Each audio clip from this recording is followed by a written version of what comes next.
আসসালামু আলাইকুম। প্রিয় শিক্ষার্থীরা, কোর্স টিকার নতুন একটি ভিডিওতে তোমাদের স্বাগতম। তোমরা যারা এবছর প্রাথমিক বৃত্তি পরীক্ষায় অংশগ্রহণ করেছো, তোমাদের জন্য একটি সুখবর রয়েছে। আর সেই সুখবরটি হচ্ছে আগামী জুলাই মাসের ২য় সপ্তাহে তোমরা তোমাদের বৃত্তি পরীক্ষার যে ফলাফল সেটি পেয়ে যাবে। তো সেই সংক্রান্ত একটি আপডেট তথ্য এসেছে, সেই তথ্যটি মূলত আমি তোমাদেরকে জানিয়ে দেব এখন। দেখো, তোমরা বৃত্তি পরীক্ষার ফলাফলের জন্য অপেক্ষা করছিলে অনেকদিন ধরে। তো এখানে বলা হয়েছে প্রাথমিক বৃত্তির ফল জুলাইয়ের ২য় সপ্তাহে। এখন জুন মাস চলছে, তো জুলাইয়ের ২য় সপ্তাহে মানে তোমরা মোটামুটি ধরে নিতে পারো যে ১০ থেকে ১৫ তারিখ এর মধ্যে তোমরা এই পরীক্ষার ফলাফলটি পেয়ে যাবে।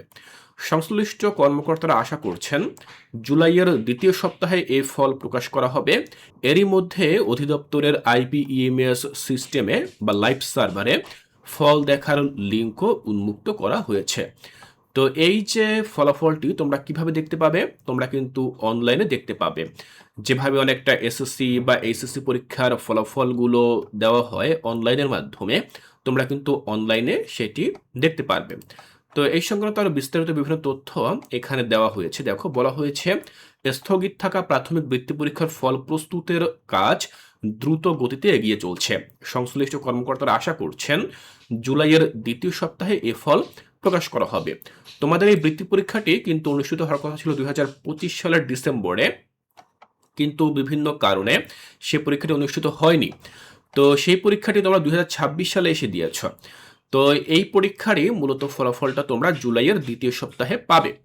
তো এখানে বলা হয়েছে কি, দেখো, যে প্রাথমিক শিক্ষা অধিদপ্তরের এক কর্মকর্তা এই বিষয়টি নিশ্চিত করেছেন। তিনি বলেছেন, এটা নিয়ে আমরাও এখনো পুরোপুরি বলতে পারছি না, তবে জুলাইয়ের ২য় সপ্তাহে হওয়ার সম্ভাবনা আছে। এ বিষয়ে অগ্রগতি হয়েছে।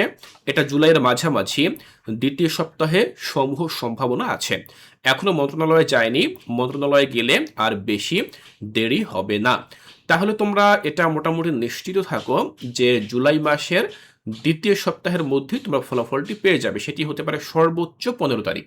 এর মধ্যে আমি আশা করছি তোমরা তোমাদের বৃত্তি পরীক্ষার ফলাফলটি পেয়ে যাবে। বৃত্তি পরীক্ষার ফলাফল তোমরা পাবে অনলাইনে। বিভিন্ন কম্পিউটার দোকানে গেলে তোমরা কিন্তু তোমাদের রোল নম্বর বা রেজিস্ট্রেশন নম্বর এগুলো দিলেই কিন্তু তারা তোমাদের ফলাফলটি জানিয়ে দিতে পারবে। একই সাথে মোবাইলে যে এসএমএস রয়েছে, সেই এসএমএস সিস্টেমের মাধ্যমে কিন্তু তোমরা তাৎক্ষণিকভাবে ঘরে বসে মোবাইলের মাধ্যমে তোমরা তোমাদের ফলাফলটি জানতে পারবে। তো এই সংক্রান্ত আর যদি নতুন কোনো তথ্য আসে, আপডেট তথ্য আসে, সেটি কিন্তু আমি অবশ্যই তোমাদেরকে জানিয়ে দেব। তোমাদের জন্য অনেক অনেক শুভকামনা রইল।